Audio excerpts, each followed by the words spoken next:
မင်္ဂလာပါဒီနေ့မှာတော့တသက်လုံးမှားယွင်းစွာတွေးတောဟဲမိတဲ့အရာတစ်ခုကိုအဆုံးသတ်သွားစေမယ့်ထူးဆန်းတဲ့ပုံမြင်လေးတစ်ပုဒ်ကိုတင်ဆက်ပေးခြင်းပါတယ်တခါတော့ကတောနယ်ကြီးတစ်ခုရဲ့အစွန်မှာရှိတဲ့ရွာကလေးတစ်ရွာမှာလူတိုင်းကကြောက်တုံးကြီးလို့ခေါ်ကြတဲ့ထူးဆန်းတဲ့ကြောက်တုံးကြီးတစ်တုံးရှိပါတယ်အဲ့ဒီကြောက်တုံးဟာကြမ်းထမ်းနဲ့မဲမှောင်နေတဲ့ဘာမှအသုံးမရတဲ့ကြောက်တုံးကြီးတစ်ခုလိုပဲအားလုံးကသတ်မှတ်ထားကြတာပါဒါပေမဲ့အဲ့ဒီရွာမှာပဲစီရဲသားပန်းပုဆရာလေးတယောက်ရှိပါတယ်။သူ့မှာအဖိုးတန်ရွှေငွေတွေမရှိပေမဲ့တခြားသူတွေမမြင်နိုင်တဲ့အမှန်တရားကိုမြင်နိုင်စွမ်းရှိတဲ့မျက်လုံးတစ်စုံရှိပါတယ်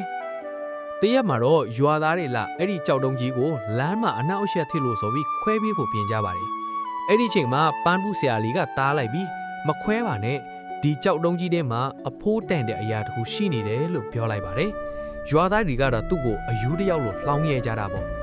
ဒါပေမဲ့ပန်းပုဆရာလေးဟာဘသူ့ကိုမှဂယုမဆိုင်ပဲနင်းရောညက်ပါအဲ့ဒီကြောက်တုံးကြီးကိုစတင်ထူးစစ်ပါတော့တယ်လူတွေကတော့ဒီလောက်ရုပ်ဆိုးတဲ့ကြောက်တုံးကြီးထဲမှာဘာရှိမှလဲလို့ပဲထင်နေကြတော့ပါ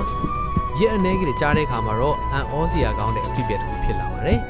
ကြမ်းထမ်းတဲ့ကြောက်အပေါ်ရွံလွားတယ်၊ကွာကျလာတဲ့အခါမှာတော့ကြောက်တုံးကြီးတွေကနေအလွန်တရာတတ်ပိုင်ကြီးညိုဖို့ကောင်းတဲ့ဗုဒ္ဓရုပ်ဘွားတော်တဆူပေါ်ထွက်လာပါတယ်ရွာသားအားလုံးမှင့်တက်သွားကြပါတယ်အပြင်ဘက်ကကြမ်းထမ်းမှုတွေနဲ့လုံးဝမတူပဲစိတ်အေးချမ်းသာကောင်းတဲ့ရုပ်ဘွားတော်ကိုကြည့်ပြီးပန်းပုဆရာလေးကိုမေးကြတာပေါ့မင်းဒါကိုဘလို့များဒီလောက်တပ်ပိုင်မလုပ်လိုက်တာလဲတဲ့အဲ့ဒီမှာပန်းပုဆရာလေးကပြုံးပြီးအတိတ်ပဲရှိတဲ့စကားတစ်ခွန်းပြောလိုက်ပါတယ်ကျွန်တော်ကဒီရုပ်ဘွားတော်ကိုဖန်တီးခဲ့တာမဟုတ်ပါဘူးဒီရုပ်ဘွားတော်ကဒီကြောက်တုံးထဲမှာအစကတည်းကရှိနေတာပါကျွန်တော်ကသူ့ကိုဖုံးအုပ်ထားတဲ့မလိုအပ်တဲ့အမိုက်တွေကိုပဲဖယ်ရှားပေးလိုက်တာပါတဲ့မိဘပြည်သူပေါင်းလို့ဒီပုံမြင်လေးကကျွန်တော်တို့လူသားအားလုံးတို့အရေးကြီးတဲ့လူ့ဝတ်တစ်ခုကိုပြောပြနေပါတယ်ကျွန်တော်တို့အားလုံးရဲ့စိတ်ထဲမှာလည်းဒီရုပ်ပွားတော်လိုပဲကြည်လင်တန်ရှင်းတဲ့စိတ်ထားတွေအေးချမ်းမှုတွေအစကတည်းကရှိနေမိတာပါဒါပေမဲ့အပြင်ဘက်ကဒေါသလောဘမာနနဲ့အမုန်းတရားဆိုတဲ့ကြမ်းထမ်းတဲ့အပေါ်ယံအလွာတွေကဖုံးအုပ်ထားလို့ကိုယ့်ရဲ့တန်ဖိုးကိုကိုယ်တိုင်မမြင်ကြတာဖြစ်ပါတယ်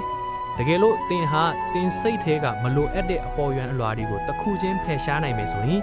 တင့်ဘဝဟာလည်းအန်ဩစရာကောင်းလောက်အောင်အေးချမ်းပြီးတန်ဖိုးရှိတဲ့ဘဝတစ်ခုဖြစ်လာမှာပါအဆုံးထိနားထောင်ပေးတဲ့ကိုကျေးဇူးတင်ပါတယ်အားလုံးပဲစိတ်ချမ်းသာကိုယ်ချမ်းသာရှိကြပါစေ